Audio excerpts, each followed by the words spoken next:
I don't know if y'all have seen this story, but it seems like a Christian incel is running for governor in California. It says Republican governor candidate proposes female undocumented immigrants can stay if they marry an incel.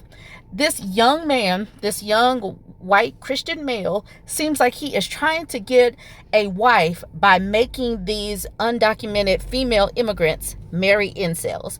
If that is not wild, I don't know what is. More than a dozen candidates have announced that they are running for California Governor Gavin Newsom's job in 2026. Among the 6 Republicans who have so far launched a gubernatorial campaign is unmarried Catholic construction manager Kyle Langford. He was kikiing it up with this woman. It says Langford spoke about his pro-deportation stance on a podcast and said, "We know who you are. We know where you are. If you marry one of our Californian incels, then you can stay. But if you don't, then, well, we'll get you sent back across." Totally normal, totally not deranged. Definitely the leadership California needs. Is this not human trafficking? Is this not X trafficking? This has to be something, keeping someone attached to a young man for marriage. Is that not like X slavery or something like that?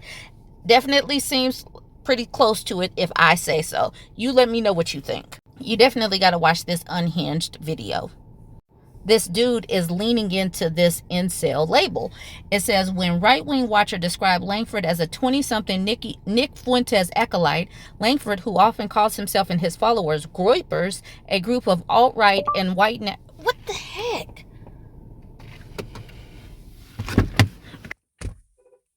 So this dude is leaning into this label of incel. It says, when right-wing watcher described Langford as a 20-something Nick Fuentes acolyte, Langford, who often calls himself and his followers groypers, a group of alt-right and white nationalist activists led by Fuentes, thanked the organization. Some on X are questioning the seriousness of Langford in this campaign. Writer Jill Noble Scherer replied to Langford's pro-deportation comments, "I know he thinks this is funny, and apparently so does she," as in the lady who was kikiing it up with him. But I wonder as someone who can talk about other human beings like they're pieces of meat.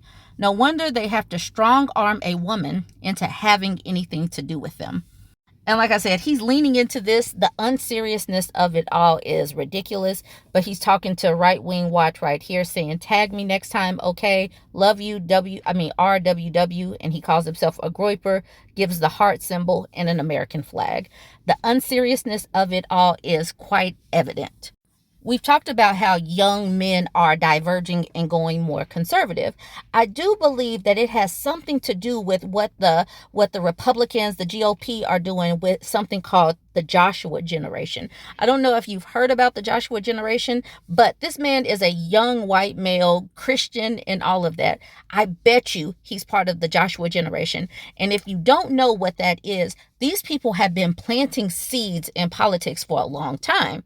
You can look up the Joshua generation. It says this is a term used to describe a movement or a group of people, often young, who are encouraged to take a proactive and active role in society, particularly in politics and civic engagement with a focus on Christian values. It draws inspiration from the biblical figure Joshua, who led the Israelites into the promised land.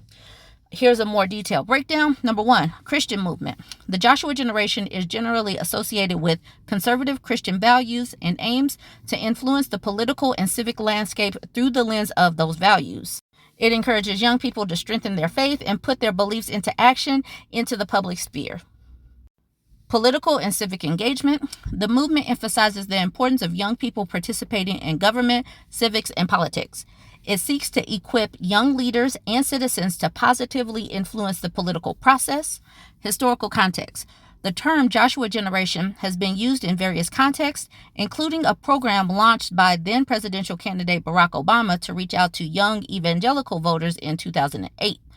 The book of Joshua in the Bible provides a narrative of leadership, faith, and taking action, which has been used as a basis for inspiration and motivation within the movement. Key characteristics: faith and purpose. The Joshua generation is characterized by a strong sense of faith and a belief in a divine purpose. Action and accomplishment. The movement emphasizes the importance of action and results-oriented thinking rather than just talking about things. Conquering anointing. Some interpretations of the Joshua generation emphasize a spiritual anointing or ability to overcome challenges. Impact and influence. The Joshua generation has been involved in various political campaigns and has worked to promote civic education and leadership training among young people. It aims to assist parents in raising the next generation of Christian leaders and citizens. And all of this sounds benign, like Christians going into politics. But I just have a feeling that it's going to be like that Cawthorn Madison dude, or whatever his name was, the one that was in the wheelchair and was wilding out. I have a feeling it's going to be like this type of dude, white, Christian nationalist, that kind of person, that's going into the whole Joshua generation. I have a feeling that this is what they're doing. They're planting these seeds, the turning point people, those type of people into this. And they have been grooming these people probably since they were kids. So just keep an eye out on that type of thing. Now, Matt Gates is back in the news. MAGA ex-Congressman Matt Gates says overeducated and underloved white women are the nation's true pandemic. This man that was going after and paying for 17-year-olds has some nerve talking about white women are the nation's true pandemic. Oh my goodness.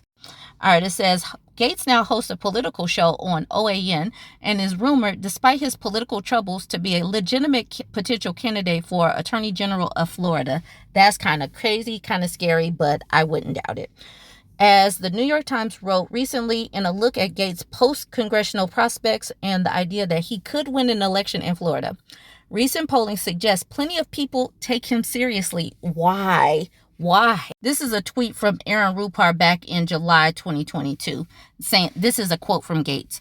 Why is it that women with the least likelihood of getting pregnant are the ones most worried about having abortions? Nobody wants to impregnate you if you look like a thumb. That coming from a person that looks like a cartoon character villain. All right, so tell me that this man doesn't look like a cartoon villain. All right, so it says, former U.S. Congressman Matt Gaetz, Trump's first pick for AG, who resigned from the House and later withdrew his AG nomination before the House Ethics Committee released Gaetz' investigation, is responding to an ABC News poll regarding Trump's popularity.